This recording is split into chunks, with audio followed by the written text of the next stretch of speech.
Buenas tardes, vamos a mirar cómo se hacen cálculos de estequiometría, específicamente el cálculo de reactivo límite, para poder calcular la cantidad de producto teórica que se puede formar.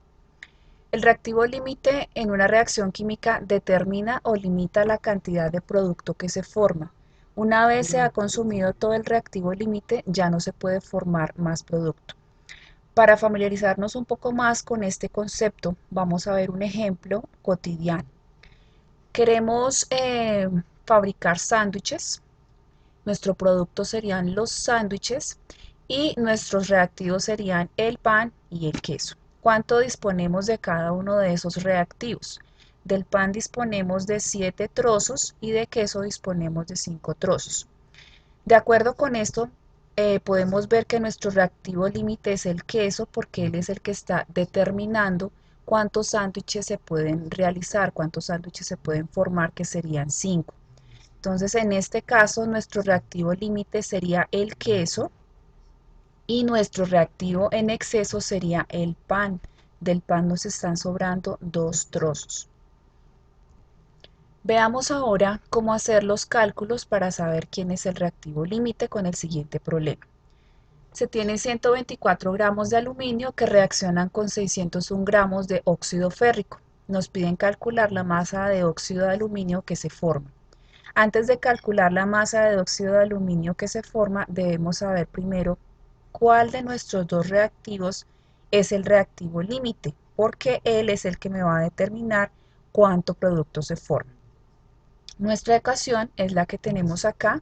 Recordemos que antes de trabajar nuestra ecuación debemos balancearla para poder realizar los cálculos estequiométricos.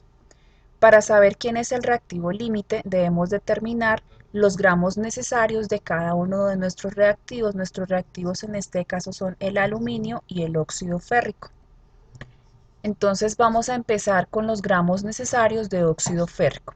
Para calcular los gramos necesarios de óxido férrico lo vamos a hacer con los gramos disponibles de mi otro reactivo, que en este caso es el aluminio.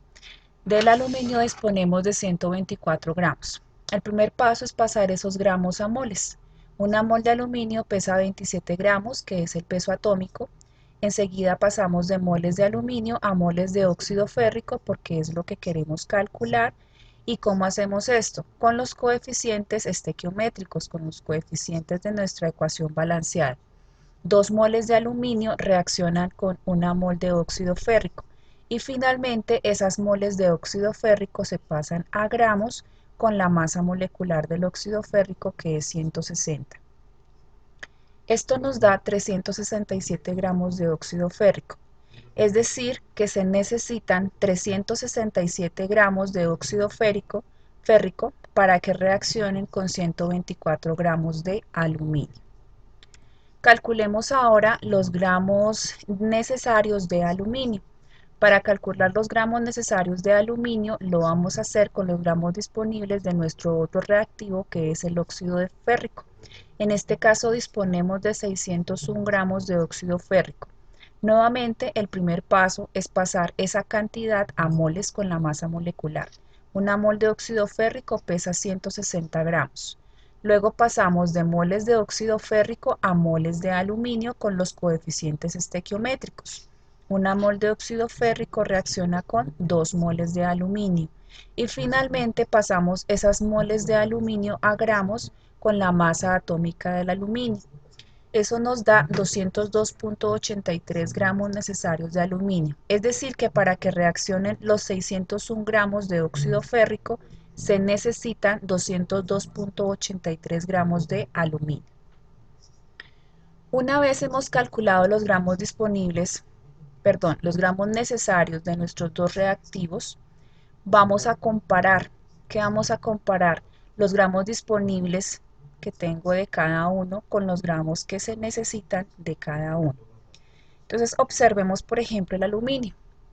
Del aluminio disponemos de 124 gramos y se necesitan 202.83 gramos, es decir que se necesita más de lo que se tiene. Por lo tanto, el aluminio es nuestro reactivo límite. En cambio, del óxido férrico se dispone de 601 gramos y apenas se necesitan 367 gramos. Es decir, que del óxido férrico va a haber una cantidad que me va a dejar de reaccionar, que me va a quedar al final de la reacción. Una vez hemos determinado quién es el reactivo límite, que en este caso es el aluminio, ahí sí podemos ya entrar a calcular los gramos teóricos que se podrían formar de nuestros productos. En este caso se nos pide calcular los gramos que se producen de óxido de aluminio. Lo hacemos con los gramos disponibles, es decir, los gramos que nos da el problema de nuestro reactivo límite. En este caso son 124 gramos. Como siempre lo hemos visto, esa cantidad que está en gramos, el primer paso es pasarlo a moles. Luego pasamos de moles de aluminio a moles de óxido de aluminio porque es la cantidad que queremos hallar con los coeficientes estequiométricos. 2 moles de aluminio me producen 1 mol de óxido de aluminio y finalmente esas moles de óxido de aluminio las pasamos a gramos con el peso molecular del óxido de aluminio. Es decir, que teóricamente se deben producir 233 gramos de óxido de aluminio a partir de nuestro reactivo límite, que es el aluminio.